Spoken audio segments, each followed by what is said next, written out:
Welcome to Keeping It Current, your quick source of information on what is happening at Potatoes USA and in the U.S. potato industry. Let's dive right into this week's episode. Hello, my name's John Toaspern, and I'm the Chief Marketing Officer at Potatoes USA.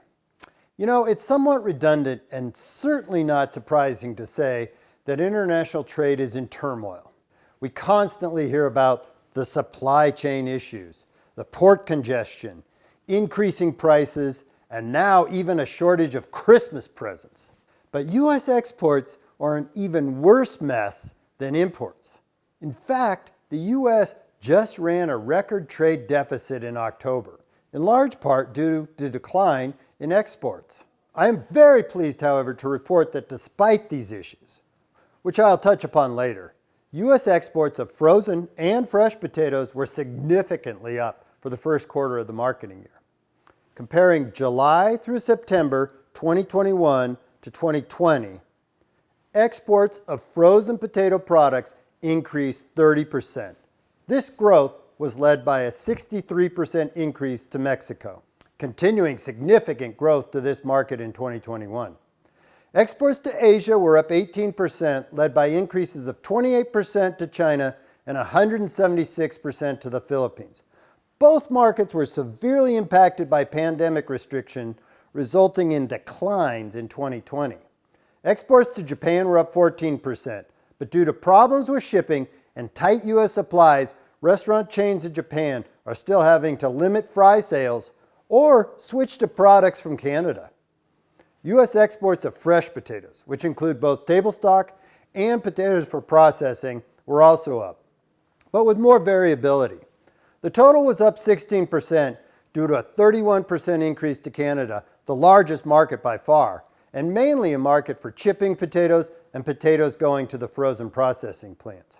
Exports of fresh potatoes to Mexico were up 26%, despite the continued restrictions to the 26-kilometer border zone.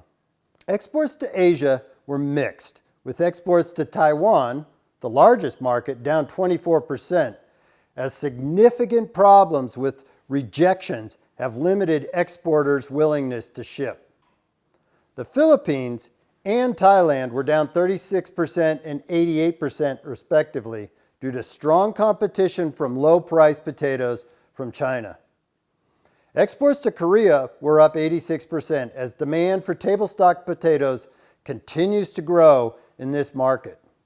Exports of chipping potatoes to Japan increased 54% due to a greatly reduced harvest and poor quality in the major producing area on the island of Hokkaido. The exception to the growth was exports of dehydrated potatoes, down 13%. Exports of dehy were not impacted as much by the COVID restrictions in 2020 and have been limited this year by tight supplies, logistics issues, and strong competition from Europe.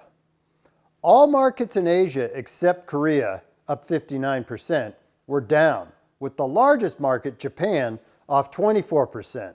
Both Mexico and Canada, two of the largest markets, were down 7% and 10% respectively.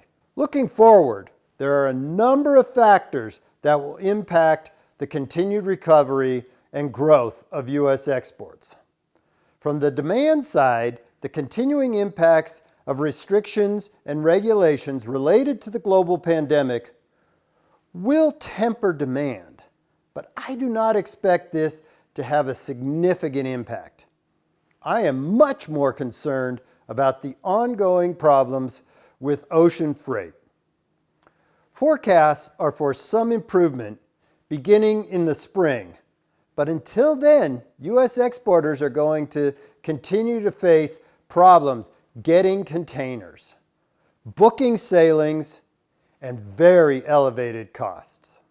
From the supply side, I'm concerned about ongoing labor shortages that are reducing domestic truck movement and the ability to fully operate packing sheds and processing plants.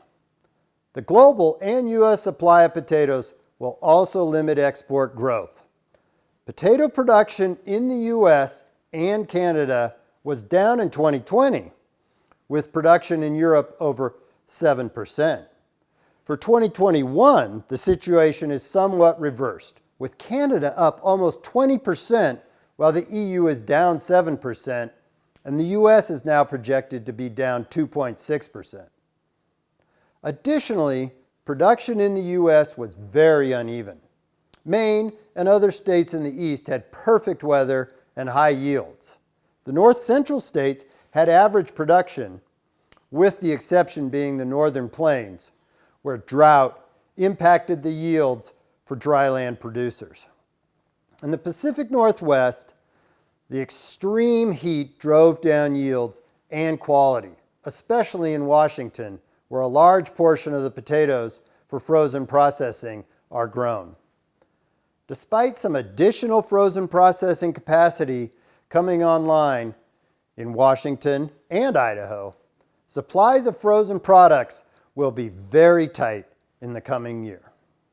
Despite these challenges, I remain optimistic that exports will continue to grow this marketing year and that some of these fundamental issues will be resolved to lead to even further growth in the coming marketing year. Thank you for watching, and if you have any questions or would like to discuss, please don't hesitate to reach out to me at john@potatoesusa.com. Thank you. Thank you for watching this week's episode of Keeping It Current. If you missed an episode, you can always find the full archive on potatoesusa.com. Until next time, keep your heads high and your thoughts kind. Potatoes, real food, real performance.